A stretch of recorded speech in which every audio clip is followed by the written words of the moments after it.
All right, guys. I'm Big Mike, and like always, I'd like to thank you for being here today. Today, we've got Top Step Trader here to talk about discipline and trading psychology. If you didn't check out the last webinar that John did from Top Step Trader earlier this year on BMT, I highly recommend it. It was an absolutely fantastic webinar. Heard a lot of really great feedback on that webinar, so you should check it out. Today, John Hoagland is back, as is Michael Patak, which is the founder of TopstepTrader.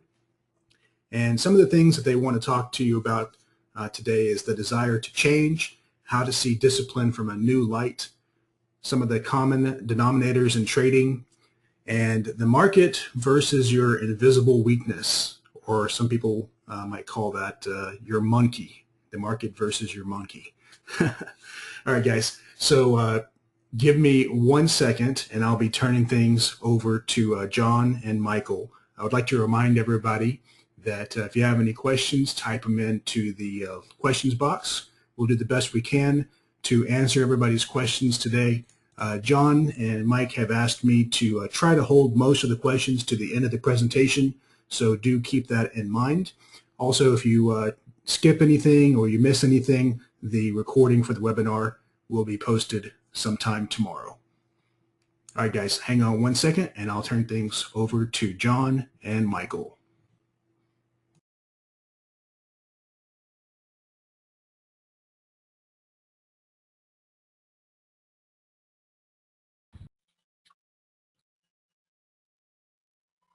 Okay, I'm thinking that we are on. Just want to make sure that we've got everything set up correctly here. You can see our slide there on breaking down discipline. Yeah, we can hear you, and we see the Assuming that PowerPoint just everything fine. is all right. Excellent. Thank you very much, Mike. We want to thank everybody for coming to this webinar. I know that every trader deals with issues in discipline from time to time, if not on a daily or trade-by-trade basis. It's really our goal to try and help create a thought process to help increase your discipline in your trading step by step. It is a process, and we definitely hope that everybody comes away with some ideas, some things that they can take with them from this webinar that's going to help them in that regard.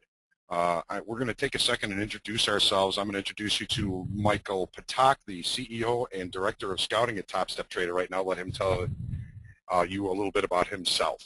Yeah, hey, thanks, John. Thanks for having us on, Mike. Thanks for everybody for showing up. Brief background on me. I'm not going to bore everybody too much, but I am originally from Nebraska. My history as far as trading is being from Nebraska. At the age of 13, I would go to sales barns and buy and sell cattle. Usually start with baby calves and try to buy them low, sell them high type of deal. So I've always been into the markets. I've wanted to be a trader since I was 13. Tried my hand trading on my own. Blew out basically three $30,000 trading accounts before the age of 23. I left Nebraska and headed for CBOT here in Chicago. Basically with nothing in my pocket, saying I still wanted to do this business and I needed to find a way to get in. So I pounded the pavement. I tried getting on the floor. I ended up finding a prop firm that backed me, and I built capital with that prop firm, and then left the firm and went out on my own on the trading floor and traded to the biggest Dow. I got lucky enough to trade next to the biggest Dow traders, which built a lot of my understanding of the markets. I was all at the age of roughly 23. So I basically learned what to do, well, basically what not to do and how to survive. So, John, I'll let you kind of give a brief bio on yourself as well. All right, thanks, Mike. My name is John Hoagland. I'm currently the Senior Trading Scout at TopstepTrader. I have a pretty long history, family history in trading. My dad was on the board of trade floor for 40 years as the hedge manager for Ralston Purina, which is a huge manufacturer of animal feeds and cereal at the time, actually. I had my first trip to the trading floor when I was about 6 years old. Since then, I've spent 29 years, almost 30, which is hard to say, in the futures industry. Speaking to you right now from the trading floor, as a matter of fact.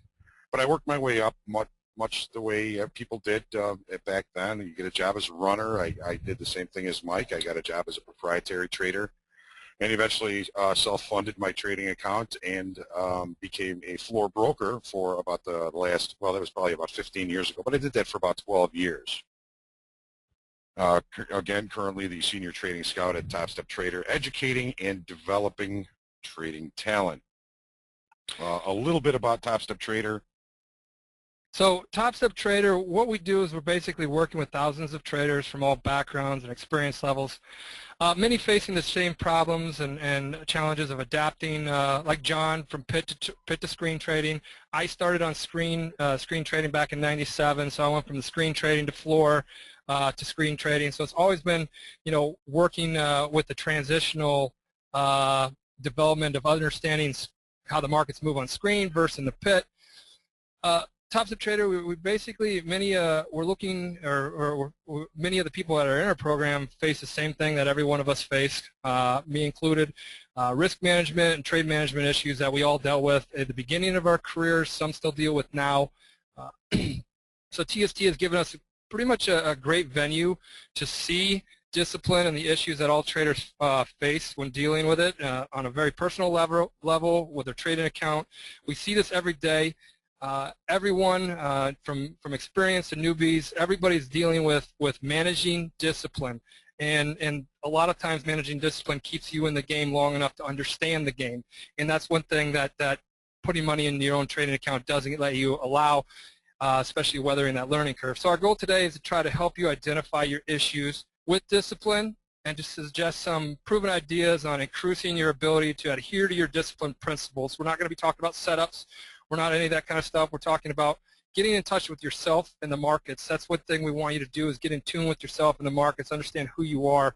We also want you to understand the bad habits that you have and to notice these. These are hard to notice.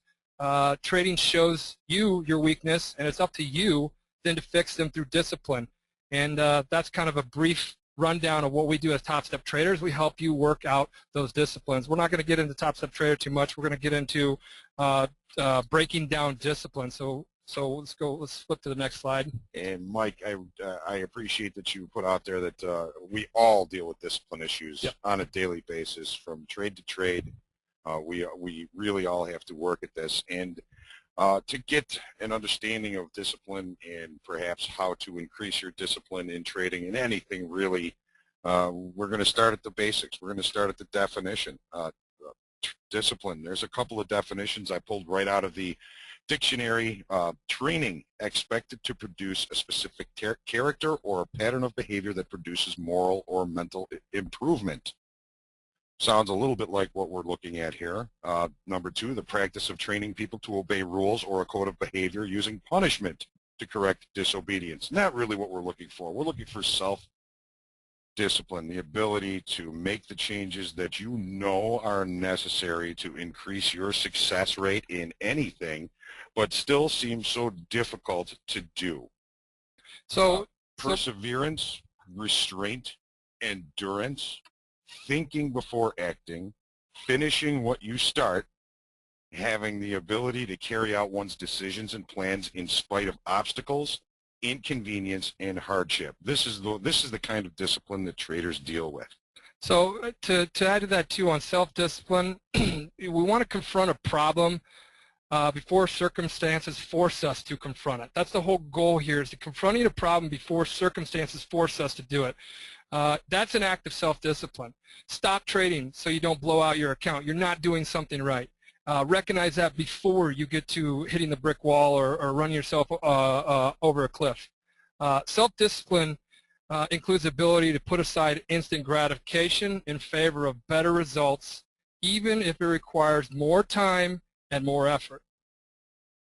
Self-discipline seems to have a negative connotation for most people as something that requires that great effort and sacrifice, is unpleasant, and is difficult to attain. When I think of self-discipline, I think of trying to quit smoking, trying to quit any bad habit, or trying to develop a good habit. If I'm trying to get in the gym 5 times a week, it takes time for me to develop that ease of actually making that happen.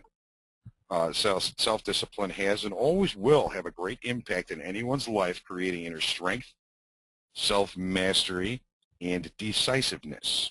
It's going to build that confidence. It's going to do what it's also going to do. It's going to allow you to self-discipline. It's going to allow you to maintain. To do that, you must continually self-evaluate. So you want to be self-evaluating yourself to maintain this self-discipline. If you don't look at yourself, you're never going to recognize what you need to work on. And if you never recognize what you need to work on, you're never going to go anywhere. And our goal as traders is to go somewhere, is to produce. Every day, we're not going to produce, but every day we want to move the ball down the field. So, to have or gain the self-discipline that we all need, you need to have a plan, a trading plan. If you were at the first webinar, we went into great detail about developing a trading plan and the different parts of that plan that you need to have. Trading without a plan in place and no rules to follow makes it impossible to gauge your performance and your discipline due to the lack of accountability. If you have nothing to be accountable to, there's no reason that you need to have the discipline for that. In our program, we're seeing the greatest improvement and profitability in the traders who are working towards trusting a plan that they are creating through consistent execution and review. Your plan should be built around 4 basic categories, which we just discussed in the last webinar. You want to see market participation. The information coming from the market is going to be greatly increased through participation. You're going to want to see participation. You're going to want to judge market state. Being a good judge of market state is another one of the hardest parts of trading, but one of the most important 4 that I've got here. Execution. You're going to want to execute your initiating trades consistently using your tools, your charts, your information, and you're going to want to manage the trades with some consistency. Being able to do this gives you the information over time that you're going to need to see how, number 1, your plan is doing and how well you are sticking to the discipline within that plan. It's like having a map, and the trading plan is a map. It's going to show you where to go. Discipline is going to help you get there, and it's going to help you tweak up. Staying disciplined is going to help you tweak up your map, your trading plan enough that you're going to be able to find a profitable, consistent approach. You're not going to be perfect. Perfect doesn't exist in trading, but you're going to be able to get to a point where you got things under control. I kind of likened it to a golf swing. For your golf swing, you need golf grip, ball position, and posture before you swing that club. When taking a trade, you need market participation, market state, execution, and trade management. So defining a plan, trading that plan consistently, and reviewing your adherence to that plan will point out 2 things for you: your lapses in trading discipline and or weak areas of your plan.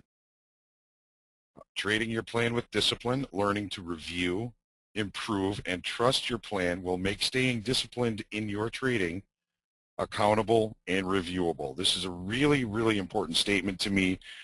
Staying within your discipline, trading your plan with discipline, learning to review, improve, and trust your plan will make staying disciplined in your trading accountable and reviewable. This is something that you are going to need to do if you're going to be able to gauge your degree of discipline to your trading plan. If you have a solid plan, you believe in this plan, if you are not trading that plan, it's going to be extremely difficult for you to even understand how undisciplined or disciplined you are. I'm convinced that there are many, many traders out there that may actually have great trading plans, Yep. but they're never going to know because they can't stick to it. I encourage people from time to time to say, I'm going to trade my plan exactly as it says, and I'm going to call it an experiment so that I don't have to be accountable to it. If I see that it's working that way, maybe I'll start to be accountable to it. So what we have to take ourselves to another level is you got to ask yourself, now you have your trading plan, do you have the desire to put yourself into this and work on it every day, to have the discipline it takes to follow the plan, to know, stay disciplined, tweak my plan, stay disciplined, tweak my plan, stay disciplined, tweak my plan. Every day that you do this, you're moving yourself down the field. Whether mental capital is growing or whether your trading account's growing, you're moving yourself down the field. The desire, we're all here, we have desire to be successful traders. The positives of this is the wealth, the financial freedom that you're going to get. Everybody knows this. The independence from being your own boss, setting your own time for your family, other interests that you may have. The ability to work from anywhere. With the electronic, we're on the trading floor with the barrier to entry much lower than it ever has been. I had to move from Nebraska to Chicago. I wanted to trade. I wanted to learn. There's many resources out there to learn right where you're at, and it's finding out if you have the desire to do that. It's right in front of you. Do you have the desire to do that? So you got to ask yourself the question: do you have the desire to do the work needed to attain the results that you desire? Do you have the desire to change? That's the big thing. A lot of people don't want to change, but this market is all about adapting and shifting gears because the market's always changing. So you can't sit there like concrete and say this is the plan. You have to always be adjusting. So some of the obstacles to overcome in this route that we want to go on is you want to overcome any type of laziness. A lot of traders aren't lazy, but when you talk about change, you may be lazy in that area. You may not be lazy because you're waking up every day and you're always on time, you're studying, but there's areas that you need to work on, that you need to change. If you're lazy, you're procrastinating those. There may be some weaknesses, gaining willpower, all that kind of stuff. What are your obstacles? Like John said in the beginning, we are not without them. I have them. I have obstacles that I have to face. I have old trading habits that I've quote-unquote overcome, but if I don't self-evaluate every now and then, they will resurface. I will be accidentally adding to a loser or something of that nature that I find myself, the reason I got to this level is not because of doing that. It's because I overcame those, I changed, and I made a difference. So you are here, so you have the desire to change. We're all here because we have the desire to change. And here are some ideas that we want you to think about. Mike, talking about this in the obstacles to overcome, I think a lot of newer traders don't realize the amount of work that it takes and the importance of doing that work at the beginning. You could save yourself a lot of time, a lot of money by taking the steps that we're talking about, developing a trading plan, learning to follow that plan. Many people are seduced by the simplicity of the proposition. All you have to do is go and buy low and sell high. Yep. Sell high and buy lower than you bought. How hard can it be?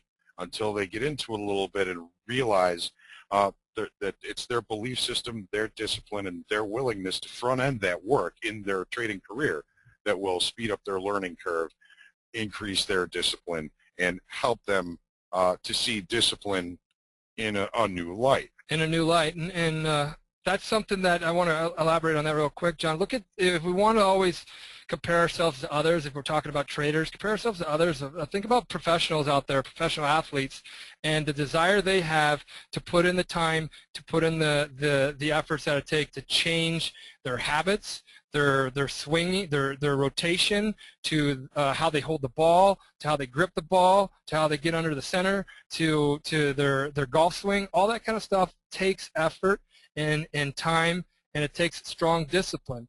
The reward is there in the end. It's delayed gratification. It's not instant gratification. Instant gratification is a casino, which is not even always instant gratification there either. But we want to be looking at discipline from a positive, and we want to look at it from a new light. Absolutely. Viewing discipline as a positive is very important. An overwhelming percentage of people, if not all, at some point will struggle with their self-discipline at some point, or even throughout their entire life. I know many people who have had great intentions. Every New Year's Eve they're going to quit smoking and go work out, but do they ever get to do it? No, because they look at it in too big a picture. It's a process. You start a little bit at a time. It requires willpower, great effort, dedication, tenacity, and intestinal fortitude. Guts. You got to gut it out sometimes when you're trying to increase your discipline in anything. Discipline requires work and doing what you don't necessarily want to do. You've got to go through this to become disciplined. The whole point of discipline is to get to a point where it's no longer a struggle to do the things that you are trying to accomplish, the things that you're trying to make natural, to take the trades, to manage the trades, to get out of the trades, take the loss. That's a discipline. So it does take time, but doing the work at the front end really can help increase your learning curve and your chances of becoming a successful trader. Form good habits and intuitions. You've got to set your mind to doing the right thing no matter how you feel about it. The question is, of course, what is the right thing? Think about how you trade. Should the right thing be to stop when you have been consecutively wrong more than you ever have, or is it that next trade that's going to be the home run that you're looking to get that whole thing back? What's the right thing to do no matter how you feel about it? If you've been trading long enough, and that could be a very short time, you already kind of know what the right thing to do is. You've just got to get to the point where you can bring yourself to do the right thing. You're near your loss limit for the day. You've got a trade that you're thinking about taking, but the logical, correct stop price for you is going to put you over your loss limit. You take the trade anyway. Is that the right thing for you? I don't think so. So you got to start seeing discipline as a positive, leading you towards your goals, and you can take discipline to a point where it's just simply the way you do things. It's important to picture the outcome of these positive changes, the mental imaging. See yourself as that successful trader because you've been disciplined, and the discipline will come. And John, to your point on taking the trade and the whole day hasn't panned out well, and maybe this next trade is going to make all the difference. Find out what it's going to be like when you start looking at discipline from a positive. It's going to hurt as hell to say, all right, shut it down, I'm done. Even though you're close to what you feel as though you could make something out of it, shut it down, I'm done. Doing little things of making decisions that are going to impact you. You want to look at things, basically making the positive change. If I'm always doing that, if I'm always getting close to my loss limit, I start shutting things down before hitting it, or I don't add to losers, or little bad discipline, or little bad habits that you have. Ask yourself, what do things look like for you in 3 months, 6 months, or a year out when you imagine trading with total discipline? That probably sounds boring because, I wanted to keep trading. Trading for the sake of trading is boring as hell. Money trading, making money trading is exciting. That's what we're here to do. Trading for the sake of trading is going to burn you out. Getting to a point where you're producing something when you trade is where you want to be. It's where everybody wants to be as a trader, and you have to work on these. These are discipline techniques that you need to step into. The results you experience by taking those little steps of seeing where you're going to be. If I stop adding to my losers, and I do this, where do I see myself 3 months from now? Do I see my account preserving capital where I'm not losing money? Granted, I'm not making money, but I'm not losing money. Or do I see myself now making money because I didn't completely take my mind out to left field by trading that last trade and hurting myself for the day? You must give up your ego. We want you, and we talk to all of our recruits about giving up your ego. This will allow you to communicate both with yourself and with the market. Very important point there, Mike. It's you've got to have humility. You've got to be able to accept the imperfect information from the market and make disciplined decisions according to your plan, according to that information, as difficult as that is. So we get to communication. Communication is going to be a very important part of your trading plan. You've got to be able to communicate with yourself. You've got to know what you are dealing with and who you are dealing with. To find yourself in a position where you can know and do the right thing takes a lot of communication, beginning with honest communication with yourself. If you don't know who you are, if you can't communicate honestly with yourself, it's going to be very difficult for you to find any discipline, to find these core beliefs that are creating success or failure for you. Understanding what is happening within you will allow you greater understanding of what is happening around you. If you know yourself, you know how you react to market situations, and of course this is all part of the process and takes time. you will find it much easier to maintain discipline that you are working on. So you kind of have to take an honest inventory of yourself and how you communicate with yourself. List your strengths and weaknesses. You need a very truthful self-evaluation of who you are and what makes you tick. List your strengths. Humility, or if you have humility, if you're coachable, if you're tenacious, if you're flexible enough to accept the market information, you have a strong work ethic. You will not finish your day until you review your journal and look at each of those trades and find your lapses in discipline. Figure out what you did right, what you may have done wrong. Think about and write down how you're going to do it better next time.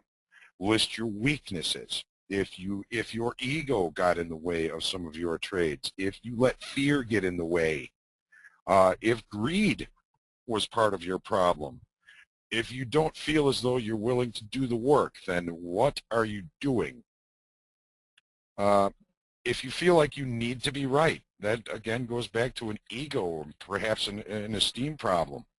These are things you need to be aware of. There are things that you need to release. You've got to let them go, either by just understanding that this is what is going on with you will help you release these things, or by actually doing some work. There are things that you can do.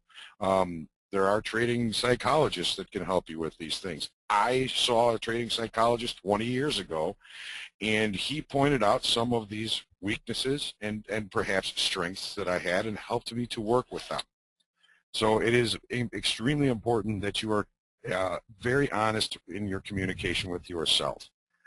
Look at the trades, journal the trades, think to yourself, am I being honest in the way I handled that trade? Did I follow my discipline? Did I follow my plan? Did I do what was in my best interest? What strengths came out in this trade or this trading day? What weaknesses came out in this trade or trading day? Keep a log of this. Every time you find those weaknesses, every time you list those strengths, your weaknesses will get weaker, your strengths will get stronger, and you can find yourself in a position to be a much more disciplined trader. Because the market is going to find your hidden weaknesses. And again, you have to know what and who you are dealing with. And that is a very important thing, to know yourself, begin to understand yourself, and work on a greater understanding of yourself, because it is, after all, your belief system that is going to create your reaction to market situations. So to kind of take this to a different level too, you want to try to see what is so. Let's call that the real truth, or what is really happening. Not our interpretation of what is so. You can look at a screen all day long, and it'll give you perceptions and all these kind of things. Let's look at the market on what it is really telling you. John was talking about communicating. You want to look at the market on what is so. You want to see the real truth there, not your interpretation of what you think it is, but what it's really telling you. You have a personal relationship with yourself. Developing discipline will involve saying no to yourself when you find self-defeating behaviors rising to the surface. I got to take this trade. I got to take this trade. It's setting up. Be honest with yourself and what is really happening. So it's been said too, that if you can't say no within a relationship, you're going to eventually have to say no to the relationship. So being able to say no, I'm going to let it pass. I'm going to let it go by. Is going to get you past. Is going to get you down the road. We want to keep moving ourselves down the road. If you want results, you got to be honest in communication in yourself and with the market. Find the behaviors that are defeating yourself and mentally divorce these little by little. All these little behaviors that you have to mentally divorce. It's a process of giving things up, like a thought process, a bad habit, any type of comforts you have, any illusions you have, any type of patterns of feelings and or behaviors you have in the market. You got to give these up if you want to grow. This is going to dramatically accelerate your growth. And as a trader, you always want to be growing. So remember, on kind of this point, for what you're giving up, you're going to gain a heck of a lot more. So So just trust yourself in the fact that taking these discipline steps is going to pay off, again, not in instant gratification, but in delayed gratification down the road. Because the death of the old is going to birth a whole new type of trader, and you have the skills, it's there, and you got to get things on top of it. The next thing we're going to look at is how we communicate with the market. Communication with the market is all important. The market's information, the way it communicates with us, is definitely imperfect. It provides opportunity and adversity, but as we all know, extremely difficult to read and understand. Humility plays a huge role in accepting the market's information. You've got to be open, honest with who you are and what you are perceiving in the marketplace to really have a chance at increasing the probabilities of being a successful trader. You've got to be able to accept being wrong as well as see when you are right. Being wrong, being right, the market is one thing. We're all going to be right. We're all going to be wrong. We're probably going to be around 50% right, 50% wrong. Managing those trades and knowing what's going on at the time, understanding and trading those situations, different situations with discipline is so important. When you're wrong, you've got to get out of the market. Undisciplined traders move their stops. Undisciplined traders will add to a position to try maybe an average down their average price, so maybe they can get a scratch at it. But I've seen over and over again undisciplined traders that consistently try and apply this system crash and burn. It's not something that you want to get involved in. So again, you've got to start seeing what is actually happening and not just your interpretation of what is going on. Having humility and accepting that information is key to that. Poor trading results are a product of being married to a certain thought process or belief system. It is your belief system that is going to dictate how you react to market situations. The trades you take are going to be created by your belief system. Having a disciplined belief system is what we are all looking for. So you want to ask yourself, would you really want to be in that position right now if you weren't in that position right now? If you're thinking about putting something on, you really want to be honest with your communication with yourself and say, is this what's in my best interest? Being true to yourself. Being true to yourself. Doing what you think is in your best interest. There's a lot of situations that people get into. They get angry at the market. They're going to try and get back at the market, and if you look at it, that's really not doing what's in your best interest. That's doing something out of vengeance, and you will not be seeing the market clearly in that case. You got to be honest with your communication with yourself, honest with your communication with the market. So you want to put yourself and your interpretation behind the market information and the market participants. That last price moving around in that dome is the collective perception of value of everybody that's involved in those markets. That market, that price is right. You want to put yourself and your interpretation behind that. Make the decision that something needs to change and give yourself some time. When you are trying to change something like this in yourself, it's going to take time. Follow through on your decision or change. And when you have doubts, then make a decision and follow through.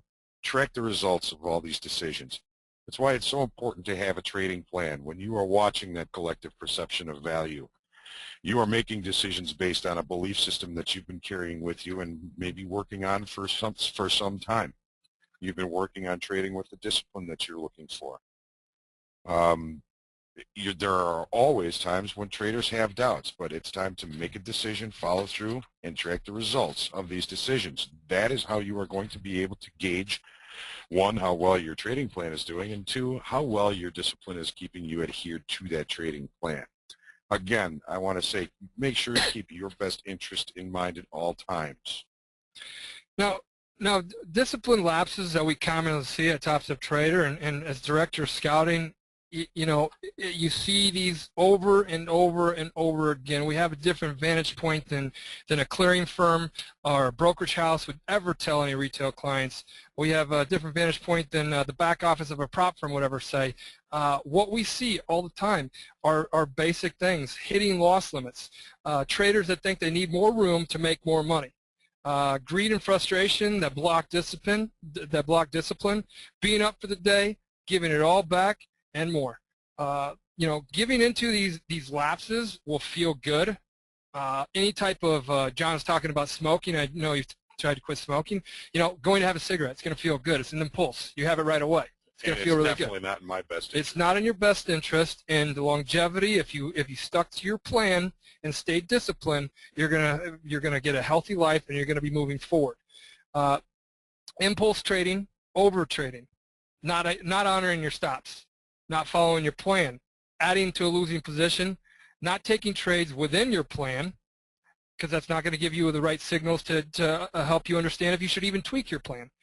Managing positions outside of your plan, over or under controlling trading discipline issues, taking trades out of boredom just to feel as though you're participating. These are all things that these are anxiety these are anxiety reliefs, is positives in everything you do. So there's an anxiety relief you get in doing everything basically I mentioned above. This may be viewed as a positive in your mind at first, like John, I just mentioned having a cigarette right away. But in reality, it is not in your best interest. What is your positive? I want you to ask yourself that. What is your positive in doing what you're doing right now? And what is that positive on why you're doing it? That's a pretty good list of discipline lapses that we do commonly see. Over trading is one of the biggest things that we see, especially in people that are relatively new to the industry. They feel as though if they're not in the market, they can't be making money, but they fail to realize they can't be losing any as well. Your mental capital increases just as well as your account value increases, and that's something that we try to instill, is building your mental capital at the same time. So I'm going to go into the positives of looking at discipline from a positive. So let's change that positive that you get in doing whatever you know is not the right thing to do. Let's change that positive, because you're doing, and when I say you, I'm saying me too. When you don't adhere to discipline, there's some positive that you're getting out of doing whatever it is, whether it's the fact that you can explode, whether it's the fact slamming the keyboard down. What's the positive? Well, you got the emotional release, but you got a $50 keyboard that you got to get, or you put your hand through a monitor. We've seen it all. But let's change that positive to be a positive that helps you, not hurts you. That's something we want you to focus on, is changing these things that's going to help you, not hurt you, because discipline is a great thing. Working out and having a good workout regimen is going to give you a healthy, long, great figure if that's what you're going for, all that kind of stuff. John not smoking is going to give him a healthy lifestyle. You can only change an emotional pattern if you are in that pattern and it's definable. So what you need to do and what you want to do is you want to recognize whatever that is that you're doing and have your trading plan, so you know and you can recognize, okay, I don't typically do this. What am I doing? Stop. The triggers must be present. Then you can expose yourself to what needs to be changed. So you need to recognize what needs to be changed before you can even start working on changing that. So identify your triggers on basically where you drop the ball on being disciplined. So each time you go through it, it's going to lose its power. So you can start, for example, start missing some trades, and the FOMO. We have a trading psychologist that comes in, Dr. Andrew Menaker, Pop Doc. He goes by, talks about FOMO, fear of missing out. That's going to subside. Just start letting trades pass, and that's going to get you to a point where you lose its value. You're going to dilute that emotion that's controlling your behavior. So you have these emotions. We're not telling you to control the emotions, because you can talk to trading psychologists and they say manage them, or their information that's telling you to do certain things. It's your behaviors that we want to control. So dilute its value. And you want to dilute its value. And one more time, you want to dilute its value. You get to a point where you dilute these values of these crutches that you have in your life, and you literally take the shackles off as a trader. And you don't feel restrained. I gotta trade. No, you've been in this market long enough. If you did that again, you're going to get the results that you used to get. And what you used to get was not making money, and you want to make money. You've been making money, so keep sticking with what you're doing. So know how you might feel in a situation and have an emotional plan in place. Get up if you have that feeling. Get up, walk away, or if you have that feeling happen, stop, reevaluate. So start developing positive self-talk. Be positive, realistic, but honest to yourself. That's key here. True to yourself always. Think about it this way: honesty, responsibility, and self-control. These are the essential elements of being disciplined, of having discipline. Honesty, responsibility, and self-control. Honesty, responsibility, and self-control. And this is day after day as a trader. Look for patterns in your journal, and we all should be keeping journals. This is so key. Throughout the day, the more detail you have of sharing your feelings and why, the better. You're only helping yourself, and you're moving yourself down the field again because you're recognizing certain things that you might have forgot if it was an hour ago and you placed a trade, why you placed a trade, what happened, all that kind of stuff, what you were feeling. All these things are going to help you. The positives that's going to show up is preserving capital and the patience you start to acquire waiting for high probability plays that build your mental capital as well as your overall account. These both are very valuable tools in staying in the not thinking you know more than the market and not fearing the market, staying confident. It's going to help that mental capital stay there, stay sound, stay solid or growing, and it's going to help your account either preserve capital or help your account grow. I would just want to comment a little bit on your personal journal. When I'm trading, I don't trade a lot. I take 4 or 5 trades a day on the days that I'm actively involved in the market. And while those trades are going, I'm writing down, what caused me to take those trades, what was going on in the market, what was I seeing in the dome, what signals, what chart. And then as the trade progresses, if it's a loss, I note that this was a trade in my plan. I stuck to my stop. I don't really have a problem with that. It's not. I don't consider that a mistake. That's just a trade. Trades are winners. Trades are losses. In managing winning trades, I sometimes have difficulty. I find a lot of anxiety in managing winning trades. And it's difficult for me to let trades get all the way to a profit target. I try and keep a log of how well I do with that. If I step outside my plan, if I do something that's not part of my trading discipline, I note that. I review it at the end of the day, and I try and put myself back in that place and find where that weakness was, find what caused me to take that lapse in discipline, and I write down what I think I can do about it next time. What can I do about it better next time? Keeping that in your cognitions, keeping that in the forefront of your mind is difficult. It's a habit that you can form, and it will definitely help you increase your discipline in trading. If you tend to move your stops, you know this. All it takes is taking your hand off the mouse to not move your stop. If you have a hard time getting out of losing trades, just take your hand off the mouse. It's really up to you. So try and make a difference. Try and have an experiment. Do things the way you think you're supposed to one time and see what happens. Trading with discipline, like any other discipline, takes time and effort to achieve. Like learning to play golf, play an instrument, or any other field of study, it's a process that needs to be worked on and improved little by little until the behavior becomes second nature. In music, at first you play note by note. The muscle memory is not there. Over time and practice, soon you're playing smoothly, and then with feeling. It doesn't happen overnight, and you can't expect it to in trading.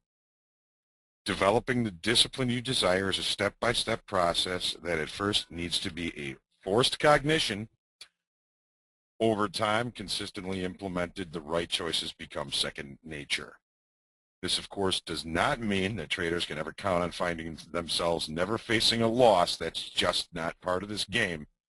But you can find yourself in a place where you have real confidence in your plan. With that confidence will come the ease of knowing that you will trade with the discipline you desire, you will consistently execute your plan, and you will have the most valid information from that plan for review and affirmation. When it all comes down to it, we all know what we need to do. To make all the changes we think we need all at once will ensure failure. It's just too much. You've got to go slow, be patient with yourself, and have a sense of humor. Develop your plan to increase your ability to trade with discipline. Be cognitive of each step as you move toward making it part of your mental muscle memory, and then move to the next step. Little by little, your anxiety should ease and your results should begin to improve. At least you will be looking at more and more consistent information and valid information for the review of your plan, of your trading plan. At the end of the day, when it comes down to trading discipline, self-discipline, anything that you are trying to achieve that's going to take effort, it comes down to 10 little words, just like the little steps that you need to take in improving your discipline in trading or anything. If it is to be, it is up to me. So I just want to thank everybody and take a minute here to thank everybody for attending the webinar. It is our hope that each and every trader here that attended this takes something from this to better their chances of trading successfully. I want to let everybody know, remember, the common denominator of discipline is time. Time is money, so let's invest that wisely. Thanks for having us on, Big Mike. Yeah, we've got a lot of questions too. Questions here. Yeah, lots of questions. So don't want anyone jumping off just yet. All right. So anybody that has not asked their question, go ahead and type it now. And in the meantime, I'm going to read some. All right. So from my own experience, I know that a lot of people are going to watch this webinar and they're going to feel bored. They're going to feel like they didn't get any useful information. And it's because you didn't tell them, here's how to trade. Here's red to green. Here's, some exact methodology that you can follow. And if you do these 10 things, you just check them off, then you're going to, be filthy rich and you're a good trader. If only it worked that way. Right. I see this all the time. It's like, I'm not really sure what to call it, but people are, aside from calling it the Holy Grail, because it doesn't exist, but people are constantly hunting for this mythical solution that just fixes everything. And they don't like the, I guess it's the hard work that you have to actually put in. A lot of people think that trading is so incredibly easy. And of course, it's not hard to click a mouse. But, man, it's obviously not an easy profession. It's the hardest thing that I've ever had to do in my life. And, I think a lot of people really, I guess they don't appreciate it. So my question to you, and I think that you and I are kind of in similar situations because a lot of people come to me, or maybe a better way to say it is I see a lot of patterns, whether they come to me directly or I just see them on the site. I see all these patterns, and I think that you guys probably see all these patterns too. What's your advice to someone that is in that mindset where they're kind of just jumping from one thing to another, and all of their focus seems to be externally? They don't seem to be focusing on themselves. What do you think? What do you have to say? Well, we always use the analogy of professional athletes. You're going against professionals in this business, and every single day these guys are conditioned, and they've gone through the trials and tribulations. And what we noticed just by being around traders, me 15 years, John 25, there's a pattern, and the pattern we see is we can see it in their face, you can see it in their actions. It's discipline. Discipline's the key to all these individuals that we've known that's been successful to stay successful. They weather any type of market condition, staying disciplined, because indicators work and then sometimes they don't work. chasing different indicators, and you never know which one's working and which one's not working. So we tell people to simplify things. But ultimately, we want you to look, the Michael Jackson, look at the man in the mirror, and that's where we want you to work on first. The markets don't give you plenty of time to work on that or find that person because you're burning through capital, and I've done it before too.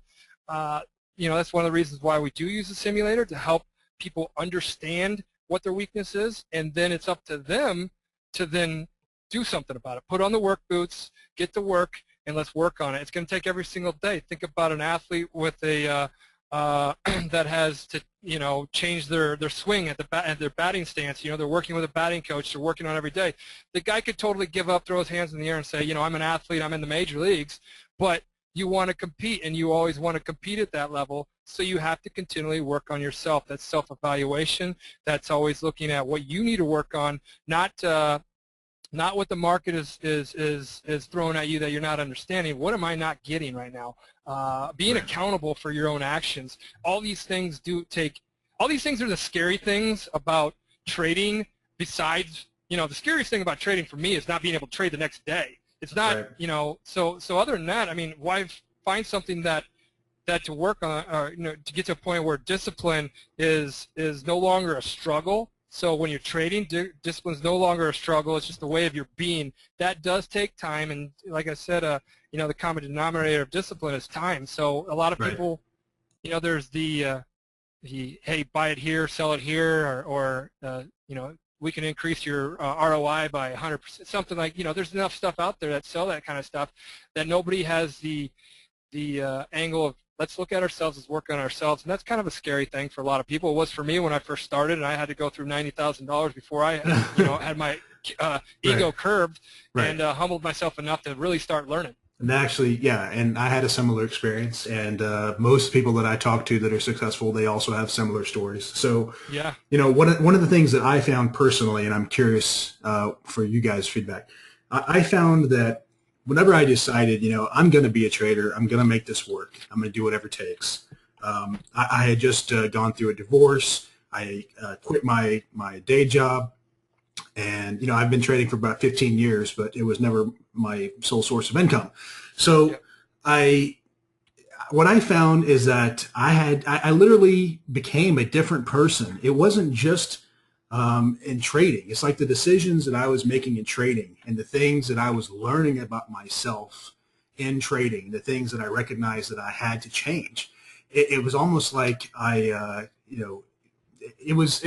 was more than just trading. It was a lot to do with how I started to perceive things outside of trading too. Like maybe a temperament, or maybe being willing to give something more time to develop and not be so anxious about something. All kinds of little things I just started noticing about me that were kind of changing. I'm wondering, do you guys have similar experiences? Oh, absolutely, Mike. When you make changes like that, I think for anything, if it's for being more physically fit, stopping smoking, trading discipline, anytime you kind of get into that groove of changing your thought process for a healthier you, in that could be business, financial, spiritual, or physical. You make that choice for a healthier you, and it bleeds into everything else that you do. Yeah.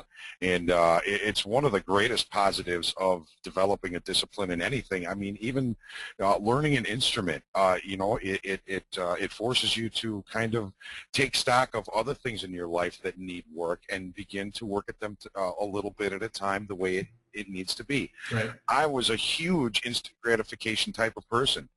It took, I've been a musician my whole life, but it took picking up an instrument at 24 years old for me to realize I can't create success tomorrow. I got to create success every day, a little bit at a time, for the rest of my life. And people come to trading for what? Instant gratification. Right. I can make how much, how soon, with no time. So, I mean, you do come here with the instant gratification, I want it now, and then you quickly find out how much the market can take from you if you're not disciplined. I mean, we always use the analogy, we try to filter the gambler from the trader here at TopstepTrader. I mean, it's something that we want to make sure that somebody knows that delayed gratification has huge rewards we've seen it on the floor. We've seen it in our own lives. It didn't start off that way. It started off with trying to take the sun, the moon, and the stars. But coming back down to earth is where you really start learning. That's where the growth starts. One step, one very small step at a time. It is boring stuff at times, but it's very powerful if you really give it the effort and desire to move down and make those changes. Right. It becomes something that is a part of you as a being. Here's a question from Randy. He says that all this talk about discipline is dealing with the symptom of the disease, but not the disease itself. He says the disease is always a weak and unproven plan, but the winners, the profitable traders, can very rarely scientifically or mathematically prove a trading edge. I've seen variations of this type of comment, a lot over the years, and I've kind of witnessed it myself. It's hard to quantify. I'm a discretionary trader, so if you're an algorithmic trader, then it's different, I guess. But for me, it's very difficult for me to quantify, why I'm making certain trading decisions. And I don't at all think that I'm just trading from the hip. I used to do that, not anymore. What do you think about that? How do you view that? Well, I think there's two different people here. I mean, we're talking about algo traders, and I'm a discretionary. We're looking for discretionary. We're around discretionary all in our lives. And it takes, and even in algos, it takes a trader to build that. So, working on yourself is something that we try to focus on and do. I think, John, we were talking about that earlier about the algos and traders and on this on something similar at this point. You want to elaborate on? Yeah, sure. As a discretionary trader, from the last webinar we went through, we talked about the importance of the trading plan, the things that can help create or hinder success as a trader. But the trading plan is really where that ability, I guess, to trade repeatably and profitably over a period of time is where it really lies. And being able to believe in that plan, be disciplined to that plan is a whole other story. But trading plans, I think, are constantly evolving and improving. As the market is. You should be looking at how your trading plan is working. If you're using a tool that doesn't seem to be effective anymore, I'm constantly doing research on other tools that I might look at using in a live trading situation. But I'm going to make sure that I understand them and I have an intuition for them. But I think the trading plan and believing in the trading plan, sticking to the trading plan, as far as dealing with the symptom and not the cause, is you've got to trust the trading plan, and that's going to take work. If you're not willing to do the work, and basically I call it removing abstractions from your plan. There are always going to be abstractions in a discretionary trading plan, but trying to remove as many of those as you can really kind of help you solidify and learn to trust your plan. Part of what I do is I look for how the dome acts, how the ladder acts, how time and sales looks at specific points in the market that I've identified as areas of rejection or acceptance. So it's going to be extremely hard for me to quantify what the dome looks like, but I believe I've developed a pretty decent intuition of seeing what activity is going on at that level, if it's falling off, if it's increasing, and if I believe a market has the legs to extend the range, or if it's going to fail, just for example. Well, so yeah, I mean, I see a lot of people that try to go down the automation route, and they want to bypass, or maybe they want to shortcut, the emotions of trading, and they're doing that even though they've never learned to be a consistently profitable discretionary trader. Then there's also the guys that are in between, the mechanical traders. And what I have found when I talk to these mechanical traders is that, maybe it's semantics. Not everybody can agree on the exact terminology of what discretion is. Maybe that's it. Or even what psychology is. Because I always think that a mechanical trader, I asked them, well, why didn't you take this trade? Because, it looks it looks the same as this other one, and you're a mechanical. Right. So, I mean, why aren't, and there's always a, well, is this. Okay, well, that's discretion, even though they'll insist they're not discretionary traders. So, right. Yeah. Sometimes it's just down to the amount of participation that's going on at the market at the time. It could be the same chart formation, but their system isn't recognizing enough participation. Well, But I think they honestly don't give themselves enough credit. I think that yep. is almost this, Yep. what's the word? Well, I mean, again, I'll use the word holy grail. It's almost like they feel so fantastic that they've developed an algo that is, or a mechanical system, that's great. They removed emotion and somehow that's better. But really, I think the credit goes to them and their experience as a trader to know when to follow the mechanical strategy and when not to. Well, Mike, we believe here that trading. It seems like in the last, I'd say, 10 years, they try to trading's all of a sudden just a science. We believe it's an art still, and it always has been. And you're dealing with human emotion. You're dealing with things changing, as John said, and as you said, to try to quantify exactly what you're seeing and doing. It's having a surgeon try to do heart surgery and just putting a robot there instead. Maybe it gets to that point someday. I don't know, but that's the whole point of the matter. Is it's having that intuition and having that discipline in place to get to a point where you have a good trading plan, where you have things and you're tweaking it up consistently. Yeah, there'll always be the algos and individuals out there. No disrespect by any means. I like to feel the market. I like to understand what I'm doing. At the end of the day, no matter who you are, algo or discretionary, it's a human running it, turning it off or turning it on. So, right. Or there's wrote the always code. a human involved. Right. So here's a question. Or they wrote the code, exactly. Yeah. So everybody seems to focus on entries, and I see very few people that focus on exits, and I see basically no one that focuses on risk. Why is that? I think risk. When we work with our equity partners on getting being able to back people, we understood that risk was the biggest problem.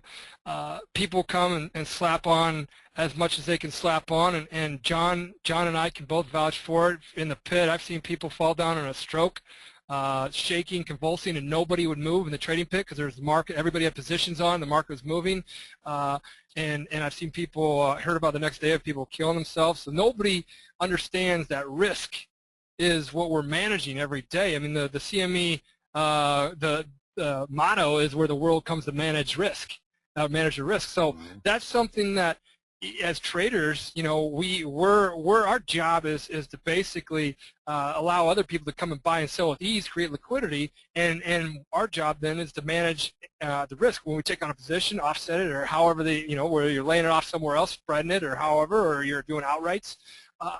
Getting to that point.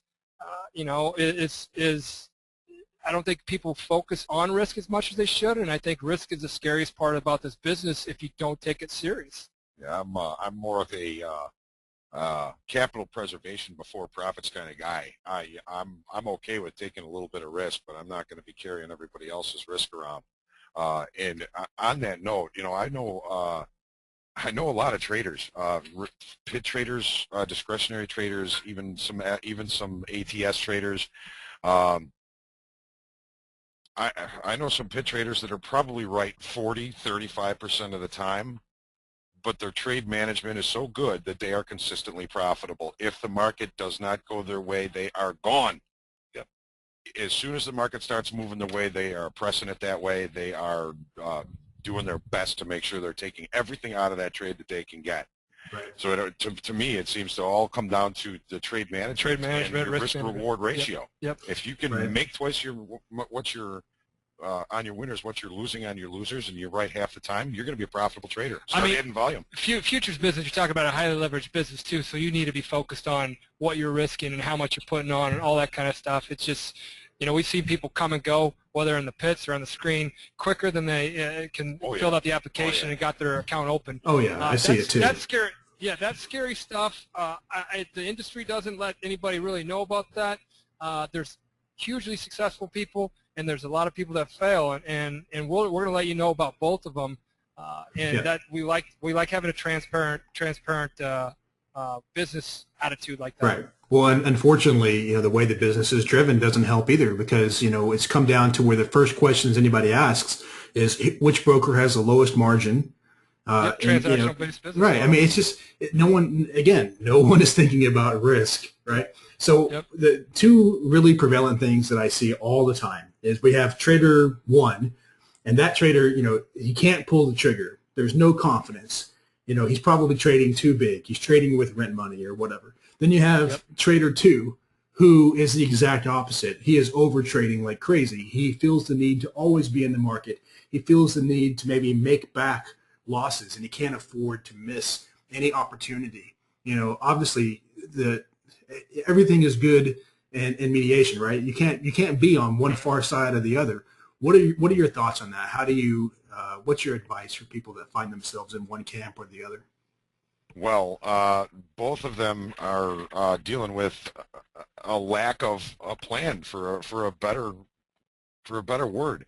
The guy who's afraid to make a trade doesn't trust himself. He doesn't trust if he has a plan. He doesn't trust that plan. He's afraid he's going to put on a position and he won't know what to do if it goes against him, and he's going to lose all his rent money. He doesn't have probably enough market knowledge to recognize what might be a good setup, what might be a good signal, what might be a good chart formation for him to take this risk on. And then he's, again, not sure what he's going to do once that trade goes on. When I put a trade on, I have a great idea of you know, why I'm putting that trade on, for one, and I know where I'm going if it doesn't go my way, and I know what I'm looking for if it does. It gives me confidence in that way. So I don't put trades on with fear. The guy in fear, like you said, maybe using his rent money, can't afford to take any kind of loss, or perhaps he's not quite sure if he's going to be able to even take a loss, and he's just going to be frozen, and he's going to be at the whim of the market. And no matter how far this thing goes against him, he's not going to be able to take it off. I've seen it happen. The guy who is afraid to miss anything, he's got serious FOMO issues, fear of missing out issues. He's over trading. He has no patience. And again, here is somebody that is probably just trading on whim and not following a plan. Perhaps he's got a little bit of an ego issue where he thinks that, you know, whatever he does in the market, he's going to be okay. And he doesn't understand the risk that's involved. Both of those camps, they just don't have any sort of seeming plan that I can see. And this is just a snap judgment. And I fear for both of them. And what to John's point, we see this all the time. We're actually able to see people trade as they trade all day long. We got the people just like what you mentioned, both types. We see how they trade, and these are things that, you know, we don't just make up, that we see over the last couple of years, over and over and over again, day after day. And we do consistently try to throw advice, whether it's in the broadcast or whether it's through emails, or whether it's at the end of their combine, giving them feedback. You know, these are things that everybody needs to work on, and John kind of made the main point: having a plan and sticking that plan, and if you stay disciplined, you know how to tweak things up. Getting to the point where, you know, you have to take some study and do some overtime on putting a plan together and what you want to do to really start, and then you just keep refining that day after day after day. What am I doing wrong? And then you're journaling, combining that with journaling, and you build this John Hoagland business plan, this beautiful trading plan that you've been working on for the last 6 months, a year. Will it ever be perfect? No. Will it adapt with the market? It should. And every day you're working on that, but you're sound. You're in control of everything, of what you can control, and you're letting go of what you can't control. And each day you're building your mental capital, you're building your account, or you're preserving capital. Right. So let me ask you, let's say that somebody has been going along for a while, and they think that they're working through all these issues, and they've read all this stuff, they've listened to the webinars, they know all these things that they're supposed to not do. Now, what's your advice on when someone knows that they actually have an edge, they actually have skill, versus just having a lucky streak? You know, I've seen a lot of people think that they're great traders, excuse me, but the sample size is so tiny. How could you possibly know, right? So what's your advice to someone that thinks they might be on the right path? They think that they might have an edge. What do you think? Is there like a line in the sand where you can say, well, you know, after this long, this number of trades, is it number of trades? Is it number of hours? Is it number of years? What is it? It's a lot of time, and when we really see somebody doing well, it's because they have great downside control. The upside usually takes care of itself, great downside control of knowing when to shut it off. Kenny Rogers, know when to hold them, know when to fold them. I mean, basically having a good sound, detaching yourself from what's going on and saying, all right, I'm done for the day. I'm scratched.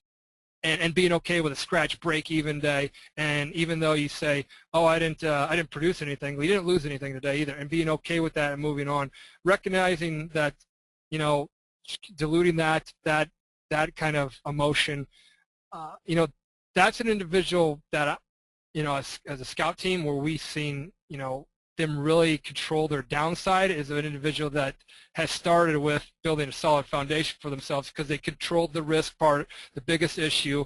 Their average losing day is no longer greater than their average winning day.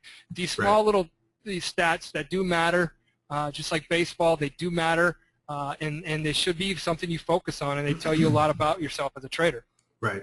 Well, and I see people all the time that don't even know what the stats are. They don't know what MAE or MFE or R multiple or expectancy. They don't know any of those things. So this is actually playing into the next question here from Kevin. And Kevin has a really long question, so I'm sorry, Kevin, but I'm going to paraphrase. He basically says that he finds a lot of times that he takes off a winner too early, and that if he had just hung on to it longer, or hung on for his original target, that he would have made a lot more money, but he has trouble doing that. What's your recommendation for people like that? Okay, that's a problem that we see quite a bit in the program. It's a market state issue some of the time. Some of the time, people don't even realize what they have. Kevin might have a really good signal. I don't know Kevin, but if he's finding that he's taking his positions off before they're reaching profit objective, but most of the time he's reaching profit objective. If they do reach profit objective, congratulations, number one, for assessing market state correct enough to make sure that most of your trades are able to reach profit objective. And number two, he's got anxiety. He's got a little anxiety when he's got these trades going his way. I personally find winning trades a lot more anxious than losing trades. Kevin, he needs to put as part of his plan a way to move his stops up at first to limit risk, and second to protect some profit. This is a difficult thing to do because the markets are always going to test you, and they're always going to come down and grab your stop, and then you're going to be out of the position anyway. It's a very difficult thing to learn to do. One of the things that I've been trying to tell the people in our program, and we have practice accounts where they can be in our evaluation arena, which is the combine. They also have practice accounts. People that are finding that they can't hang on to a winning position until it reaches profit objective. Number one, they need to look at their objectives and make sure that they're reasonable. Number two, they need to address this issue of the anxiety of having a winning trade on, which I have to deal with. So I have them in their practice account execute the same trades that they're executing in their combine account, their evaluated account, and then I tell them to put the stop in, but don't manage the trade at all. Put your stop in, put your objective in, don't manage the trade at all. Leave the one in the practice account alone. Manage your combine trade the way you feel as though you should be managing your combine trade, and you might feel that your setups are, number one, worth a lot more, and that you have a lot better view of a reasonable profit target, and you should learn to trust yourself a little bit more that way. So I'm having a number of people in our program that are much more successful, not only in their practice accounts, but in their combine accounts, and they're actually starting to succeed in there. And it makes me very happy that this is something that we're able to offer them, and another way for people to improve. And one thing to that, dilute the value just a little bit of you had a winning trade, and that's good, and you let it get to a target point, you took it off, done. And think about sports. You got up the plate, you didn't hit a home run, but you got on base. You got on base. Base hits win ball games. And this is something that, focus on the positives after you just took X amount of dollars out of the market. Hell, that's good. Excellent point. Yeah, it's that's a nice something problem that to I have. always like to focus on the positives. It's a nice problem Absolutely. to have. Exactly. Thank you. Yeah. Well, so the next question is, what about scaling in versus all in, all out? Scaling in, scale out. We get this one quite a bit, and we don't allow people when they're funded on our equity partners account to add to losers until they built up an account. We don't see, and we've been around traders, John 25, me 15 down here on the floor. we've never seen anybody consistently add to losers that stays consistently profitable and down here on the trading floor or in a trading screen. Not to say that it's you know, to each its own, but it's something we'll tell you. We'll tell you a majority rule, and we don't see it. We'll see it in our program. Why not? Why can't we talk about adding to winners? I mean, why does everybody always talk about adding scaling to in? Yeah, scaling in can definitely be winner. Okay, right. Yeah, or even all in and scale out. You know, we get to adding to losers. Okay, if I do this, I buy 10s, and I buy 05s, and I buy evens, and I buy 95s. You know, okay, let's wait for great entry points, get the entry point, and when it becomes a winner, we add to the winner. Those are very like adding to winners are the hardest ones. I'm a firm believer in adding to winners only when you have cushions built during the day. And I'm a day-to-day trader, so to speak. Every day I treat it like it's a brand new ball game, and each week is kind of a quarter, and there's 4 quarters in a month. And that's how I've always kind of broke it down as an athlete. That's what works for me. So, you know, that's how, you know, I would always then, if it's a 7th inning and we're up points and my account's up for the day, okay, yeah, I'm going to add to this winner, and I'm going to take my trading to a different level psychologically, because I normally don't put on you know, a 5 lot, and I normally would stay with a 2 lot or something, you know, whatever it was. I would then do the scale. I would try different things, but I'm a big believer of not adding to losers.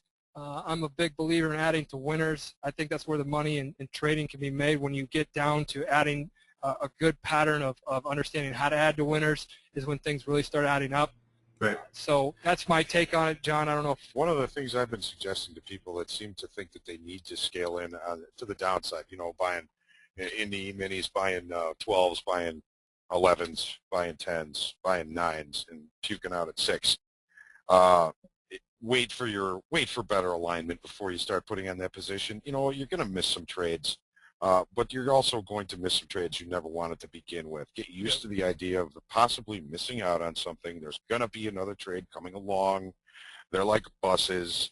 we've always said lately it's been a little bit tough. Yeah, lately it's been kind of tight, it's been a little bit harder. But don't put yourself in the position, and that goes back to what you were talking about before, Mike.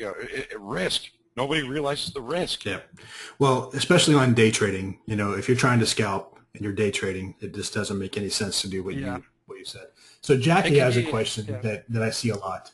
And basically the question is, as a beginner trader, is it best to follow an experienced trader's recommendations while using your own money management? So I would also maybe call this shadow trading, or there are a lot of rooms out there where there's some type of an instructor that's telling you when to buy and sell, more or less. You know, legally they won't do that, but that's more or less what you're buying, right? And I see a lot of people that jump from that type of environment to another, and they never really learn to make their own trading decisions. And I've always said that you have to own it. It has to be yours. You're never gonna succeed trying to trade someone else's plan. What's the guy's name? Richard Dennis, of Turtle Trader, said that he could post his trades in the Wall Street Journal, and people would well, frankly, I think he said they would screw him up, because they wouldn't do, they would think that they could make a smarter move. They would cut their losers, or they would do something that he wouldn't do, and they wouldn't end up with the results that he had. So, what did you think about that? Do you find something similar? I agree with Richard Dennis. What we're doing is I kind of liken it to teaching people how to fish instead of handing them fish. If you go out and buy a system, if it works for 3 months, 6 months, and you're executing it correctly and you're making a little bit of money on it, eventually it's not going to work. Eventually it seems it's going to fail, and what are you going to do then? You have no idea how to adapt, how to trade another system, how to make your own system. I think it's important to, what you said, own it. Yeah, and just to add to that, I'm going to cut you real quick, John. What happens when that person that's giving you the signals goes on vacation, closes up shop, or moves on in life, or just stops doing it? He's got his intern. Yeah, he's got his intern. Yeah, I mean, we're all in this business because we like being our own boss. We like doing making our own decisions. Yeah. There's a level of uncertainty that we pick up in this business. That's the scary part, is the uncertainty. But that's what we got to tackle on as traders. We're rise up to the challenges every day. Every day's new, and we chose this business because we don't want to follow what anybody else is doing. We want to do what we like to do. We like to make our decisions, let our decisions dictate our future. So I think there's a couple of more, maybe three more generic type questions, and then I see a lot of Top Step Trader specific questions. So Okay. we'll try to do that and then start to wrap things up. So Okay. from a psychological point of view, what are your thoughts on the importance of the first trade of the day? Like, what if it's a winner? What if it's a loser? How does that come into play? What have you found? I'm huge. This has been my thing ever since last 10 years. I have to. For some reason, I wait and I sit on my hands and I sit on my hands and I sit on my hands a little bit more and I wait for the first trades of the day. I need to have positive. It's something psychologically that with me, I've worked on this on the discipline aspect of waiting and waiting and waiting. Psychologically, it helps me keep instantly have that mental capital, like a pitcher up there in the first pitches, just striking the guy out. When I do that, that's when my mental capital is there, and I go, okay, I feel good, and I'm not overly confident, thinking I know more than the market, and I don't fear the market. So you stay in this little confidence zone, the sweet spot. That's when I start trading well. It's when I jump in and when I just fire things up. Oh wow, it's moving around, and boom, jump into something, and it's instant loser. And that's the thing. So my big thing is sitting on your hands, and that's how I was taught with the prop firm. And we had a piece of paper there and said, when you feel like trading, trade in paper first. And and that's the thing. And you see so much stuff moving, but the market is an opportunity-making machine. It's going to keep making opportunity. Sit there and wait. Volatility is low like it is right now. The opportunity and the window of opportunity closes a lot sooner than it does. So yeah. But for me, I have to have, and for me to feel like I got a good day started, I got to start something off with a winner. That's always kind of how I've done it. I don't know. It's just something I've. It's kind of hard to explain. I think everybody probably likes to start the day with a winner. Yeah.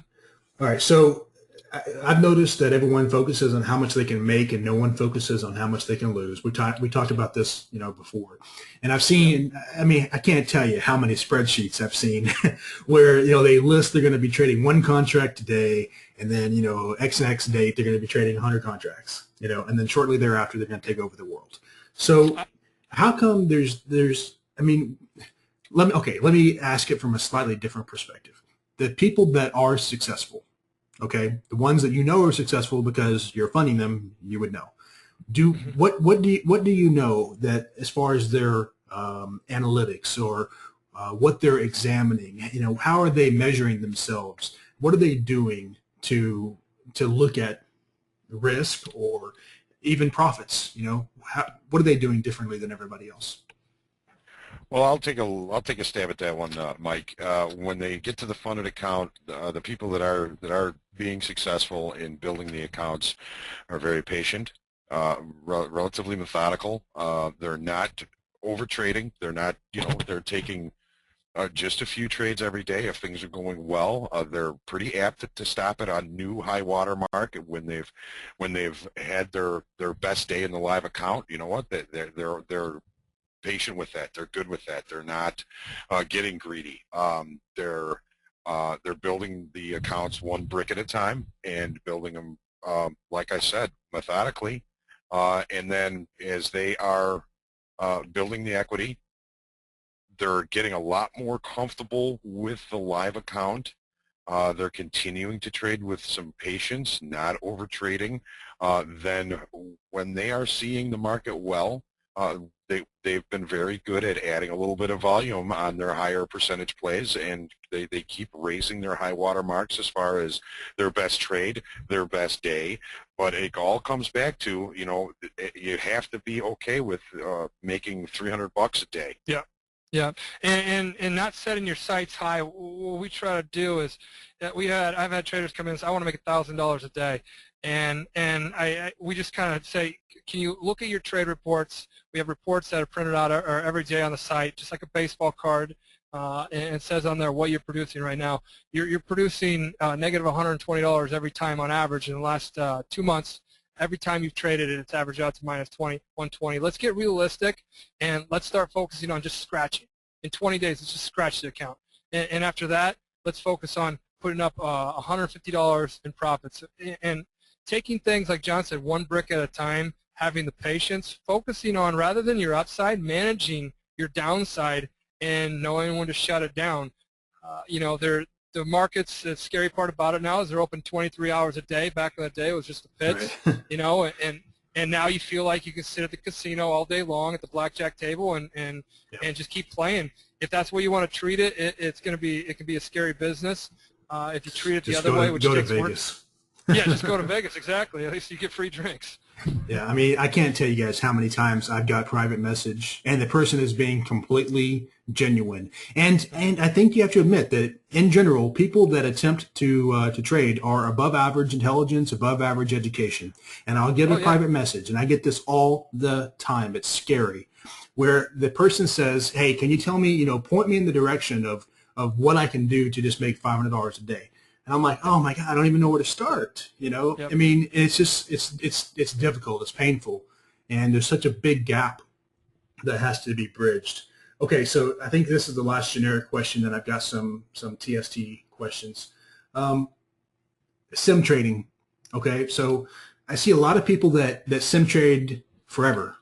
I've seen people sim trading for years and actually maintaining journals to where they're very profitable sim traders. Now, during this period, most of them probably change their methodology all the time based on what I've seen, but they don't seem willing to trade cash. And I have been saying, look, futures is not a beginner's way to enter the market for a lot of people. You know, have some experience with equities. You know, even if you have to trade Forex, you know, everyone hates Forex, but at least you can control your risk. You know, futures are very, yeah. I mean, futures are just really expensive. You know, it's not ideal for everybody. You need to get some skin in the game. And really, I mean, well, you said video game. That's actually perfect because if you want to go out and, you know, play Tiger Woods golf on your Xbox, that is in many ways like sim. It's not the same as actually going and playing, you know, golf. There's a lot of things that change, just like when you go from sim to cash. So I always tell people, you got to get cash soon. You know, learn the basics of the platform, learn the basics of your methodology, but then get some type of skin in the game because that's when you really start to learn. What do you agree with me? Do you disagree with me? What have you found? Well, Mike, that's our program. That's what we do. I mean, that is the reason why we ask for a deposit, and it's just a deposit.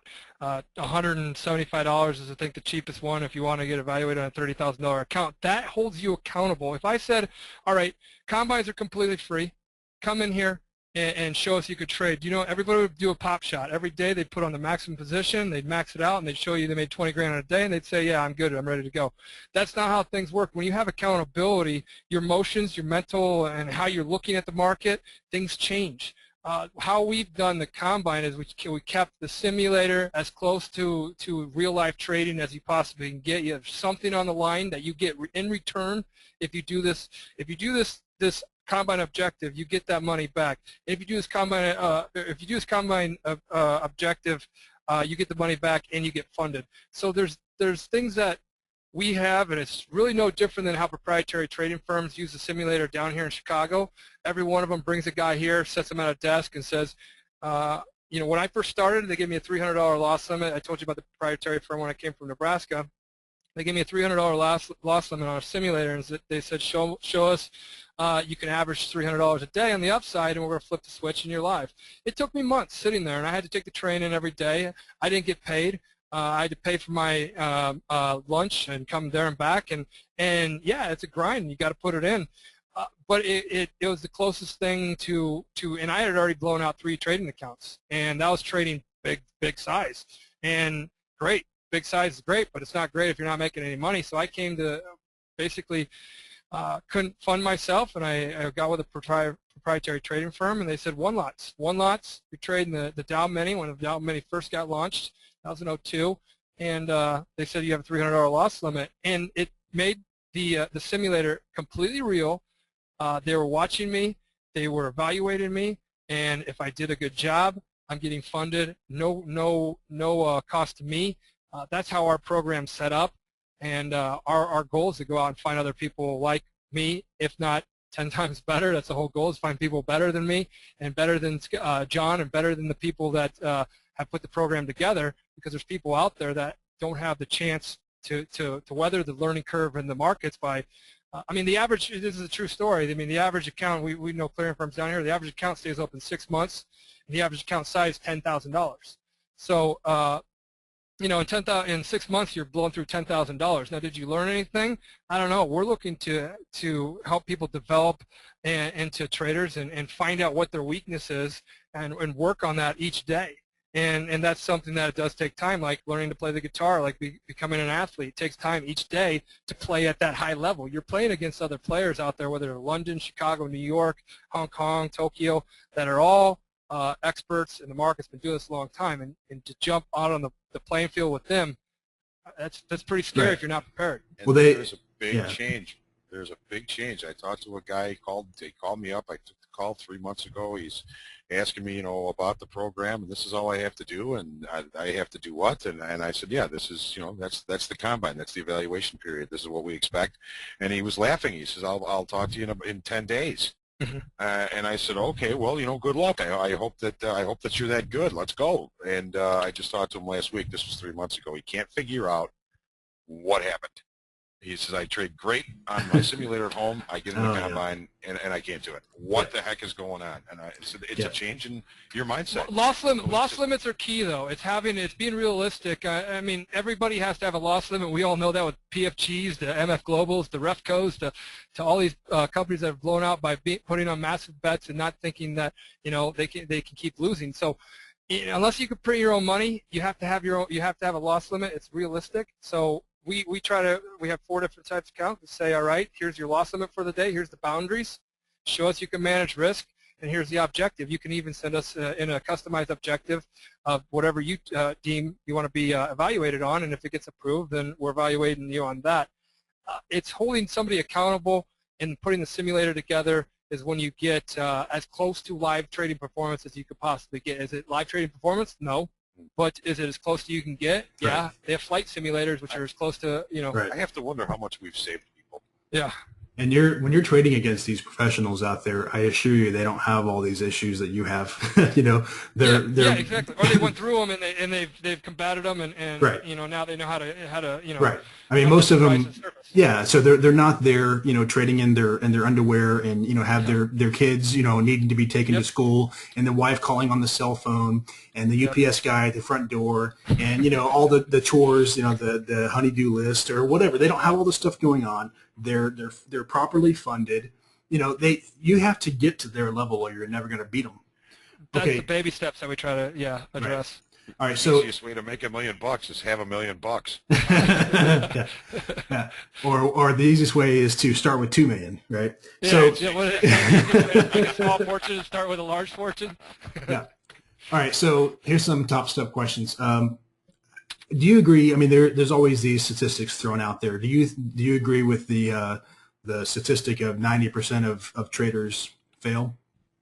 Okay, I've been using that. 90% of traders fail. We've been talking to a couple clearing firms because we're at a Ninja Trader to our program, and I go, you know, we've got a relationship with the CME because we said 90% of traders fail, and everybody that we've talked to, and I love being transparent in this business, we've been at trade shows, and everybody points their thumb and they go higher. And one guy goes to me, he's like, in 1990-ish, beginning of 1990, Lynn Walduck put out all the retail clients, something about that. He told me that it was like 1.5% or 2% of them were profitable accounts for the year or something like that. Yeah. And evaluating traders day after day after day, and I can be completely honest, the success rate it's higher than 90%, or the failure rate's higher than 90%. And that's the sad part about this business. But think about pro sports. I mean, you got NFL. Right. Yeah. There's 100,000 high school seniors graduating this year. 0.2% will ever make it to an NFL roster. 0.2. Right. And NFL on the players list talks about you probably shouldn't have NFL as your sole form of income and all that kind of stuff, or your sole career. But if you do rise up and if you do put in the time and the effort, you can be like, you know, these athletes that are out there, they're like, how the heck is that guy in the pros? And he put in the time, put in the effort, dedicated, and all that, and it does pay very well if you put in the time, if you know what to do. But it does take time, and that's the key. So the sports analogy is a good one that people use all the time. And yeah, it's absolutely key. We Okay. like saying we're athletes of the marketplace. That's kind Right. of our Yeah. little thing here. Yeah, I Right. mean, it's what we're Right. competing. Okay. So I saw a question that said, how many people pass the combine? How many people? I've seen questions that are how many people will pass the combine? How many people or what's the better way to say it? How long do people last that get funded?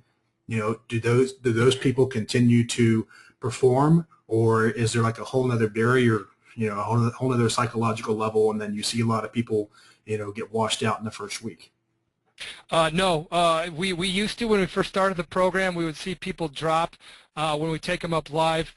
We developed the program in a way that we're keeping traders live longer, and we're keeping traders that stay live longer than the ones start producing. There's a percentage drop on each level. You're talking about going from high school to college to the pros. There's different levels, and psychologically, some people struggle, and some people come out of that and I use the word Katie bar the door. They're wide open. They're trading very well right off the bat. So to each its own, and that's why it's hard to literally say this is how everybody is, because some people that you would be like, this guy's iffy, but we got him approved from the equity partner to get funded. We fund them, same size account that they come out of the combine with. We've never met this individual before. We have his trade reports. We have his profile. They look good. The stats are all there.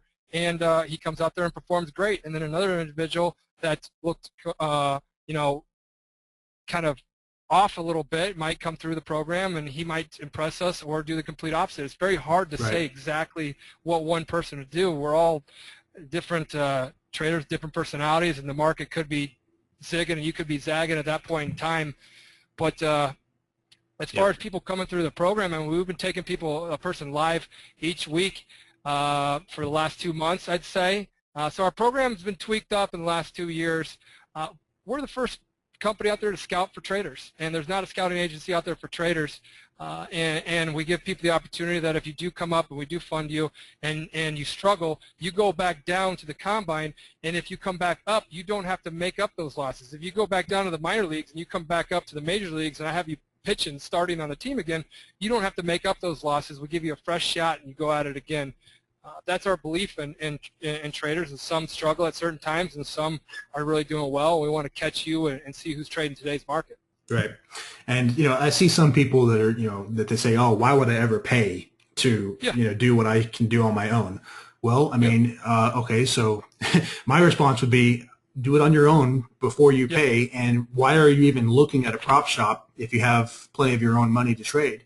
There's only a certain I think some people have a mental handicap, maybe is a good way to say, when they're trading their own money.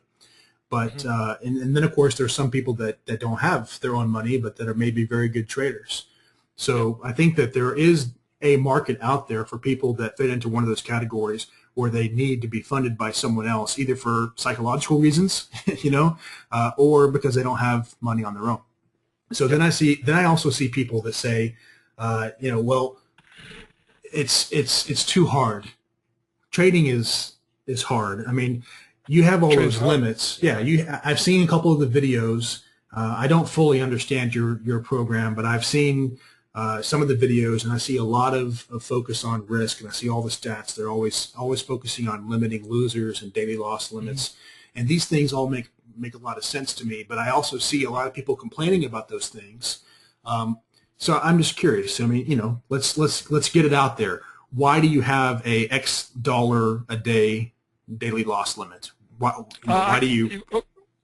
Okay, so the reason why is because it holds you accountable. And when we have, let's just say $200 for a $50,000 trading combine that we're going to evaluate you on, if there was no deposit, and it's a deposit that's fully refundable to you if you get if your account balance is greater than zero, you made absolutely no money. Let's just say at the end of your combine you made absolutely no money, but your winners, your average winning trade is greater than your average losing trade. Your total win percentage is greater than 45%, and your average winning duration, the amount of time you hold that trade, is greater than the average losing duration. If you get two of those three correct, or you accomplish two of those three, and you don't hit your loss limit, you get that money back. and we have people roll over all the time. Roll over, and what rollover means is you meet those deposit requirements to roll over. We either give you your money back and say, hey, you can continue in the program, you can roll over and start anew and rolling over your combine, or you can go your merry way. I'd say 90% of the people roll over. And it's that level of accountability that if I said it's completely free, there are resources that we give you, so many bat, ball, and glove of trading plans, trading psychologists that come in here, trading classes every day for an hour. We don't charge $5,000. I mean, those places, by all means, anybody can go to. But we're going to look for traders that can come in here, hold themselves accountable to their trading, and to show that there's a serious level here. We want you to put down a deposit. It's not $5,000. It's not $1,000. It's $200. If you want to trade a bigger account, you have a bigger risk appetite, then you have to put up a little bit more. That gets returned to you if you meet your deposit requirements. If you meet the combine objective, that gets returned to you, and we fund you. No capital contribution, no minimums, no anything. So we get you right on the path. Our goal is to basically develop and discover traders. Discover the traders that are in the 95, or in the 10% that are success rate, and develop the 90% into the 10%. So that's what our program's looking to do. And it seems to me like if someone is interested in doing this at all, then you should do it on your own first. You could at least go sim for the same types of results that you guys are expecting before you spend the money. And at least make sure that you can do it a couple times before you go spend the money. It seems like a no-brainer to me.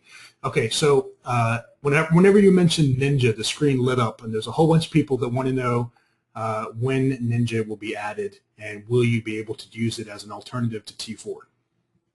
Yeah, it should be added within 2 months, and I'm kind of shooting the number way out there. I know we're working with it with our proprietary trade reports that we have. We have risk management that's proprietary too, that we manage all the risk in the background. We work with T4 on that. T4 kind of gets, people want the Ninja in our program. We've had T4. We like T4. It's the second most popular trading platform, professional trading platform here on the floor. It's the exact same platform that every trader is using down here next to TT, or X-Trader is what everybody calls it. Yep. So Ninja Trader, we've worked with the guys over at Ninja, and we're working with Zenfire, and that's the next thing we're looking to do. A lot of people are already conditioned to trade on Ninja, and we're looking to keep finding trading talent. And we all know the success rate and the failure rate in this business. It does take quite a few traders to find traders. We call it mining for traders. We find those rubies, those gems, and those diamonds. And we either polish them up, or they polish themselves up, however so. And we get them either funded on our account, or if they come through our combine program and they think they can fund themselves, then they get their deposit returned, and they can go fund themselves. And at least they kind of get the feel that they're a pre-qualified trader to be able to trade in the markets right now. They got a feel for the markets without risking any of their own capital. That's something that people do use our combine for, to help them break bad habits. Right. Okay, so wrapping things up, I see a lot of people that are asking for contact information. So do you have a slide, or can you just tell everybody the website address? Go to TopstepTrader.com. That is the website address, and we'd like to offer the attendees of the webinar today the opportunity to check out the program for a limited price. We're offering half off the first month of membership at TopstepTrader.com/membership. There's a scout code that you'll have to enter. That scout code is BigMikes50. BigMikes50. Okay. And if you would just like information for the program, you can check out support at TopstepTrader. That is an email address where we can answer your questions. Or you can call 312-252-9858. So you've got 3 avenues there. If you have questions, you can email support at TopstepTrader. That phone number again is 312-252-9858, or you can check out the entire website at TopstepTrader.com. And don't forget to write down that scout code, BigMikes50, and that'll get you a half off the first month of membership, which will get you all the features of the program. And I see at least one person saying that they signed up during the webinar before you mentioned the code, so maybe they can email you to get that fixed. For sure, Absolutely. contact support, and they'll fix that. I do want to offer a fourth avenue, Mike, just to let everybody know, and all those skeptics out there that we're legit. Anybody in your forum that comes to Chicago can come down on the trading floor. We will sign you onto the trading floor. We will walk you by the S&P trading pit. We will walk you by the 30-year, the cattle, the crude, not the crude, sorry, we're not in New York, but the corn, the wheat. We'll bring you on a trading floor as long as you're wearing business formal or business casual. Sorry, business casual. We will sign you onto the trading floor. Our operations run out of the trading floor. We have quite a few desks down here. Our Squawk Radio broadcast is brought from the trading floor. Is brought to you from the trading floor outside the S&P pit. So we'll be able to sign you in, walk you around down here. So if you've ever wanted to visit the floor, I know I'm from Nebraska. I basically wanted to pay somebody when I came to Chicago just to show me the trading floor. Right. We will do that. It costs you nothing. Just come check us out. We're normal individuals, and we are we're really excited. We're really excited about finding trading talent. I've always loved trading. I've been wanting to do it since I was 13. So it's something I love to do. I've learned if you can't become a professional athlete, you become a trader, and that's something I've always lived by. That's the athlete in me, I guess, but the old athlete in me. To clarify the code, I see people asking. It's Yeah. Big Mike. Plural, Big Mike's with an S, Big plural. Mike's with an S, 50, Okay. correct. Okay. Big Mike's 50. Okay, and someone's asking, is there a time limit on the code? I don't believe so, no. There's no time limit on the code. It's for your first month half off. With that first month membership, you get a 45-minute session with a trading coach, you get a practice account, and you get the discounts on the combine. So you get a package to basically say, all right, you're going to have somebody you talk to that says, what do I need to work on? And we actually going to see you trading in your practice account. In your practice account, those trades that you happen in your practice account get uploaded to your trade report like your baseball card, and you can see how you're trading, you can see how you're doing, and then you can talk to somebody. You get access to the chat room, so you can talk to other traders. We have a crude pit, equities pit, where you can actually go in a chat room where you can hear things. So we try to bring the trading floor to you, and and the tools, the bat, ball, and glove to be able to play in this market, and then to showcase your trading talent in front of us so we can fund you, or you can find out that I've worked through these bad habits and I think I'm smooth them out and I can go fund myself. Right. And first of all, I appreciate you guys, focusing on the topic whenever I invited you to do the webinar, and we try to keep it to where it's not promotional and all that great stuff. Yeah. But because of that, there's actually some people that still right now don't understand what you do. So I'll give you one last chance to clarify, what it is that you guys are doing, and then we'll wrap it up. Okay, we're a scouting agency that's looking to develop and discover trading talent. If you come into our program, we're going to look to develop you into a trader in our Combine program, which is going to put you in the live market, trading on a simulated account while you're being evaluated, so you can show us how you're trading. At the end of your Combine, when you sign up for us, Combines last either 10 days or 20 trading days. At the end of that, you're going to get a phone call from one of our scouts saying, all right, Mike, you did great. Here's what I think you should work on. Here's what I think you did great in. Let's leverage your strengths and let's do this. And we're going to then, hopefully you're going to use that experience to then roll that over and get better with us, or maybe it sends you on your merry way and gets better for you for the long haul. Our main goal is to discover trading talent out of our Combine program. So as you're developing, when you're running on all cylinders and you're trading well and you meet our Combine objective, you can see that at TopstepTrader.com/Combine. You would then be funded by our equity partner. I'm the director of scouting, so I take your trade reports, how you traded in the last 10 or 20 days. I take those, I show them to the equity partner. The equity partner okays it, and then we announce you on our broadcast as a funded trader, our newest funded trader. And there's no capital contribution on your end of it. All we are asking for is your time, your passion for the markets, and for you to be a consistent, profitable, disciplined, confident trader with our program. That does take time, and we believe in that, and we're going to be as transparent as possible with you. Right. If you do have any questions, every Tuesday and Thursday, just like we're doing right now, I get on there and ask any questions about our program, why we do what we do. If things don't make sense to you, throw it out in front of everybody. I have no problems with that. I like to be as transparent and open as possible. There's enough uncertainty in the markets. The last thing you need is uncertainty with whoever firm you're dealing with. So just ask the questions, and we'll be there to answer them. All right, guys. So, Michael, thank you very much for coming here today and talking to us. And John, as always, and again, I'll mention everybody if they did not see your last webinar on BMT, you definitely should check it out. It was a fantastic webinar. We got a lot of really fantastic feedback from it.